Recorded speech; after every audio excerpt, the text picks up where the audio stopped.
महादेव गीते हा तुम्हाला काही देत नसन, त्याच्या संस्काराप्रमाणे कष्ट करून तो जगत असेल म्हणून त्याला हॉस्पिटलला न्यायचं नाही का? ही भयंकर टोळी, त्या जातीला त्या समाजाला एवढी पत होती या जिल्ह्यात, पुरी पत घातली यांनी ह्या धनंजय मुंडेच्या टोळीत.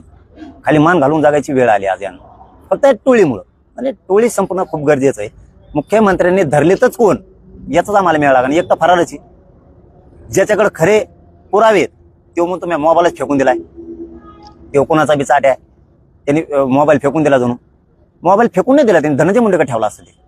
100% संशय त्याने धनंजय मुंडेकडे ठेवला, कारण तिकडे नाशिकडे कुठेतरी होता गेला असेल, तो रचीन देऊन आला असेल, कारण त्याच्याकडे सगळ्यात जास्त पुरावे आहेत. कारण मान्य न्यायालयासमोर न्यायालयाच्या पटलावरती एक विषय आलेला आहे, आपल्याच मीडियाच्या बांधवांनी आणलेला आहे. त्यांनी सांगितलंय यानं मोठ्या बड्या नेत्याला फोन केलेत. बडा नेता कोण? मग त्या मोबाईल मध्ये सगळं असणार आहे. ते मोबाईल कुठं आहे? म्हणजे हे पळवाटी आहेत. याच्यातून एकाही आरोपींना मुख्यमंत्र्यांनी वाचू नये. पकडलंय कोण? ज्याची गाडीने तो गेला. आधी तर म्हणले तिकडेच होता, मीडियाच्या बांधवांना दाखवलं ते कोणत्या टोल नाही करत दिसला, म्हणजे त्या दिवशी इथूनच गेलाय, म्हणजे तो बिडातच होता.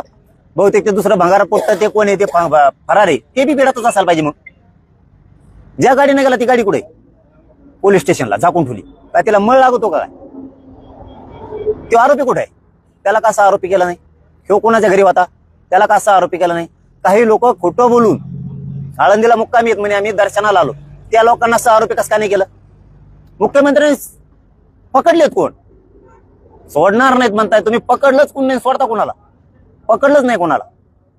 ज्यांनी यांना ही जी खून करणार आहे आणि खंडणी मागणार आहे, याच्यापेक्षा सामूहिक कट रचून संघटित गुन्हेगारी घडून आणणारा हा सगळ्यात मोठा गुन्हेगार आहे.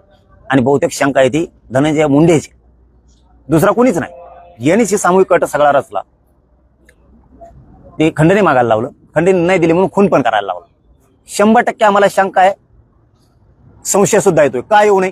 कारण हे लोकच याच संशय आहेत. लोकच याच्या संशय हे सगळे. याला त्यावेळेस 5 वर्ष 10 वर्ष पैसे गोळा करत होते, तवर याला आठवलं नाही. मग याला थांबवलं का नाही? मला तर वाटतं त्या सरमाड्याची का खरमाड्या कोणी आहे त्याची एवढी प्रॉपर्टीच नाही. 5-25 कनिंग भरत्या ना इतके पैसे, त्याला काय करायचे एवढे पैसे? हे कोणत्या तरी त्या मंत्र्याचे पैसे आहेत 100%. म्हणून त्याची ईडी चौकशी होणं गरजेचं आहे. ती केस अंडर ट्रायल चालणं गरजेचं आहे. आणि ते खुनाच्या घडला त्या काळात जे फरार होते त्यांना ज्यांनी ज्यांनी पैसे दिले, घर दिलं, गाड्या दिल्या, यांची व्यवस्था केली, हे सुद्धा सगळे आरोपी होणं खूप गरजेचं आहे. तो महाजन कुठे आहे? कोणचा आरोपी धरला? ते एपीआय का पीआय? महाजन कुठे आहे? त्याला का नाही आरोपी केलं? तो कुठे आहे? तो दुसरा शिवाजीनगर पोलीस स्टेशनचा तो कुठे आहे? सो हिंदू त्या सांगते रोहित कुठे म्हणून तो गाडीत बसतो खाली उतरू, तो कुठे आहे? ती तपासण्या करणाऱ्या डॉक्टरला आरोपी केलं का?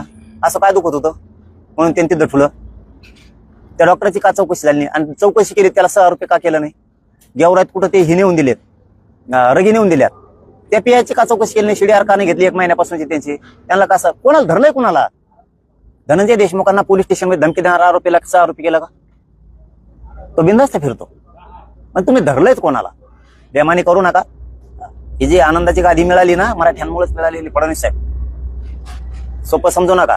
हातबल होता तुम्ही, शेवटी याच मराठ्यांनी तुम्हाला त्या गादीवर बसवलंय. मराठ्यांशिवाय पान हलू शकत नाही राज्यात. आमच्याशी बेमानी केली तर आनंदावर विरजन पडू शकतं. सोपं समजू नका.